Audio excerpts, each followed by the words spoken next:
L'hoplocampe est un insecte qui ressemble à une petite guêpe. L'adulte mesure 7 mm, son corps est noir, son ventre et ses pattes sont oranges.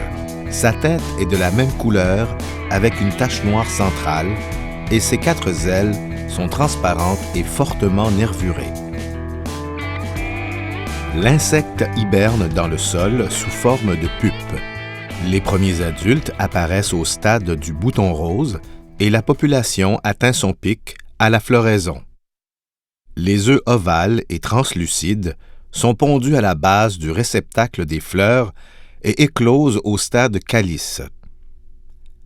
La larve, qui a l'apparence d'une chenille de 2 à 12 mm, est de couleur crème avec une tête brune foncée et se nourrit du fruit pendant quelques semaines, provoquant les dommages primaires et secondaires. Le dégât primaire apparaît lorsque la larve nouvellement éclose grignote le dessous de la pelure, provoquant une cicatrice brune qui ressemble à un ruban liégeux qui part près du calice et tourne autour du fruit. Les pommes qui ne portent qu'un dégât primaire restent le plus souvent dans l'arbre et seront déclassées à la récolte. Les dégâts secondaires ont l'apparence d'un tunnel pouvant atteindre 3 mm de diamètre, d'où s'écoulent des déjections et un liquide brun dégageant une odeur forte. Le tunnel est creusé par la larve soit alors qu'elle pénètre dans le fruit, soit alors qu'elle passe d'un fruit à l'autre pour s'en nourrir. Les dégâts secondaires apparaissent 2 à 3 semaines après le stade du calice. Ils ressemblent à ceux causés par le carpocaps qui, eux, n'apparaissent qu'en juillet et dont les excréments sont sans odeur. Tous les fruits qui portent un dégât secondaire d'hoplocampe tomberont massivement durant le mois de juin. Dès l'approche du stade de bouton rose, procédez à l'installation des pièges à hoplocampe. Ce sont des cartons blancs de 14 par 18 cm recouverts d'une peinture blanche spéciale qui ne reflète pas les UV et enduits de colle à insectes sur les 2 faces. Fixez les cartons englués à hauteur des yeux, environ 1,5 m, sur une branche fructifère, face au sud, à environ 1 mètre du tronc.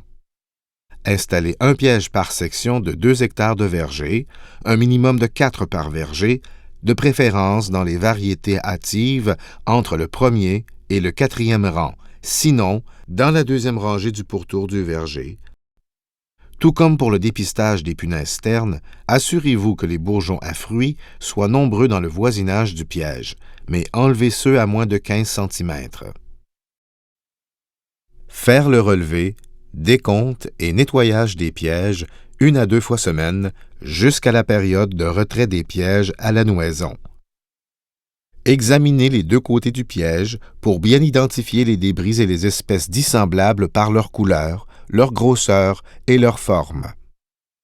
On retire ensuite, à l'aide d'une petite spatule, les présumés hoplocampes prisonniers de la colle, qu'on peut alors examiner sous tous les angles avec une loupe si nécessaire pour confirmer l'espèce. Inscrire le nombre de captures dans un registre de dépistage. Le seuil d'intervention justifiant un traitement est de 5 captures cumulées par piège.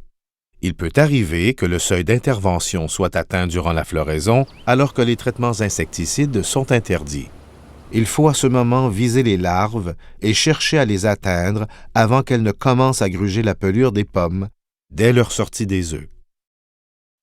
Le traitement devra alors être réalisé dès le stade calice pour un maximum d'efficacité avec un produit homologué tel Calypso. Consultez à cet effet les affiches guides des traitements foliaires du pommier et production fruitière intégrée. Cependant, il peut aussi arriver que les seuils soient atteints avant la floraison ou qu'un historique de dommages récurrents nous indique que le traitement du calice est insuffisant. Dans ces cas peu fréquents, si une application d'une pyrétrinoïde de synthèse est nécessaire au bouton rose avancé pour le contrôle d'un autre ravageur, ce traitement sera également efficace pour contrôler l'hoplocampe. Malheureusement, cette application va également affecter grandement les insectes utiles tels les pollinisateurs naturels. Se rappeler qu'en production fruitière intégrée, on ne doit pas appliquer plus d'une pyrétrinoïde de synthèse par saison. Il importe donc d'éviter d'intervenir contre l'hoplocampe trop tôt lorsque le seuil n'est pas atteint ou trop tard après le stade du calice, alors que les larves ont commencé à pénétrer dans le fruit.